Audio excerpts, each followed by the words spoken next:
Shalom, shalom, mishpocha. Welcome to another edition of Ray Bash's Ramblings. Today I'm going to be talking about Murphy's Law. How does Murphy's Law apply to Jewish law? What does it have to do with the believer in Yeshua HaMoshiach? How does Murphy's Law affect us? Well, if anybody knows what Murphy's Law is, it is basically anything that can go wrong can and will go wrong. And sometimes we over-exaggerate when things happen in our life. We think, oh, that's Murphy's Law, I just knew this was going to happen. Anything, bad happens, it's going to happen to me. If it wasn't for bad luck, I wouldn't have any luck at all. And sometimes we can be pessimistic and think that way when life really isn't that way. But, life is kind of what you make it.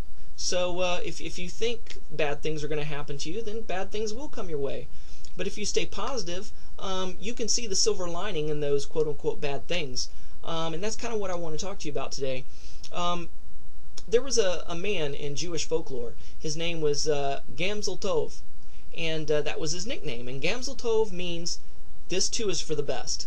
So when anything would happen in his life, whether good or bad, and it can be the most ridiculous, worst circumstance you can ever think of that a Jewish writer can come up with, and it happened to Gamzel Tov. And Gamzel Tov would always say, well, it's for the best. And by the end of the story, you know what? Things did turn out okay. Everything worked out fine, and it was for the best. And we have to take that attitude. We have to say, Gamzel Tov, this too is for the best. And it's funny because that very phrase, that very thought and philosophy is mirrored in the Brit Chadesha, the renewed covenant, by Rav Shaul, the Apostle Paul. He says in Romans 8:28 that all things work together for good for them that are called according to his purpose. So as believers in Yeshua HaMashiach, as Torah observant believing Jews, we have to believe. We have no choice, but we have to believe that all things in our life work together for good. Even though it may be a bad circumstance, something bad might happen, a tragedy might happen, something good's going to come out of it. It may not be tomorrow, it may not be the next day, it may be months down the road, a year down the road, but some way, somehow, that bad situation is going to turn out for the best. An example. I may be a geek, but I'm no techno geek and I'm no grease monkey. I know nothing about computers and nothing about cars. So when something goes wrong with either of those, you can see me lose my religion pretty fast. I get angry, I get frustrated. And one day, something went wrong with my car. My wife woke up and she went out to start the car and it started fine, but when she started to pull out, the steering was just very rough, very, very hard, and she couldn't steer or move the car. So, basically we come to the conclusion that it had probably something to do with the power steering. So I was thinking to myself, oh great, just great. And I'm thinking to myself, oh, it's probably going to cost thousands of dollars to fix. For anybody else it would be simple. But, it may be $100 job, but for us it was probably going to be $1,000. And, I felt myself wanting to get negative, wanting to get angry and frustrated. And all I said, stop. Just stop. I said it out loud. Stop. Nope, you're not going to go there. And I think that was the Lord that intervened, because I'm not that type of person to say stop. I'm just going to go on with my rant and go on down that negative road. But God triggered something in my brain to say stop. And I said, okay, God. Took a deep breath and I said, let's look at it from a positive aspect. You know what? The car could have messed up when my wife was coming home from work. She could have been stranded in the middle of the road, could have been stranded in the dead of night in the dark. She could have been kidnapped, she could have been raped, she could have been hit by another vehicle. She may have had to walk to a gas station or to somebody's house. She may have froze to death. All these bad things could have happened, but you know what, God? You allowed her to make it home safe. And that's the most safest place to be when your car messes up, is right in your driveway. So I said, thank you, God. Thank you that you kept my wife safe. Thank you. I see the good in it. And then, so I called a few of my buddies who knows something about cars, and they gave me several opinions on what it could be and about how much it would cost. And when we finally called the mechanic, we had to get a tow truck because we couldn't drive it to town, and we live way out here in the boonies. So we had to fork over some money for the tow. Not only that, we had to fork over money for the diagnostic thing for the car. Then we had to pay for parts and then labor. And because my car is a special, unique kind of car, the computer thought that the labor would take longer than usual because you had to take a whole bunch of stuff off to get to the part that needed to be replaced, which ended up being, Baruch Hashem, just one of the hoses that goes to the power steering.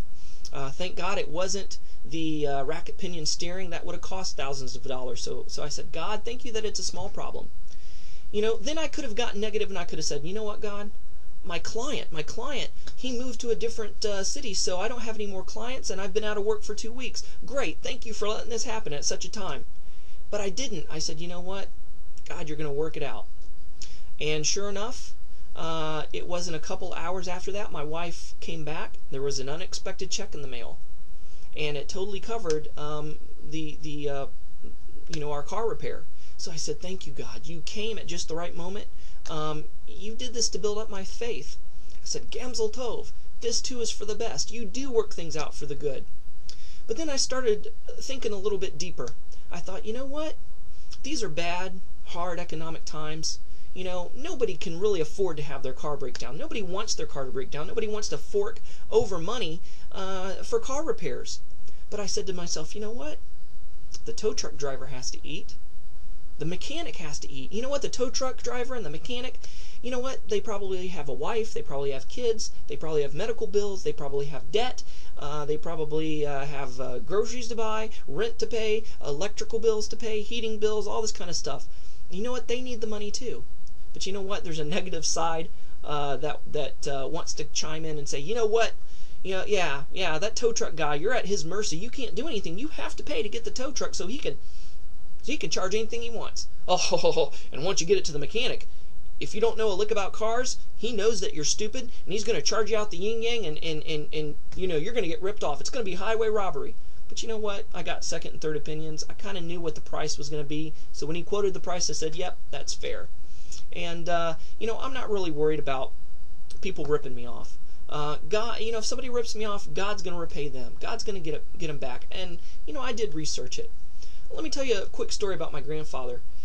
He was during like the 30s and 40s, during really hard economic times during that period in America. My grandfather was a carpenter, and so he did carpentry work for a living, and he also sharpened saws. Well, there were times where he would sharpen people's saws, and they wouldn't pay him. And my grandmother would get all mad and upset about it, and she would say, Henry, you're getting ripped off. You need to go and get money from that person. He's like, you know what? They probably needed the money more than we did. I trust that God's going to provide. And God always provided for my grandfather and for his family. And so that's the attitude that I have to take too. So, just me stopping myself and saying, Gamzel Tov, this too is for the best.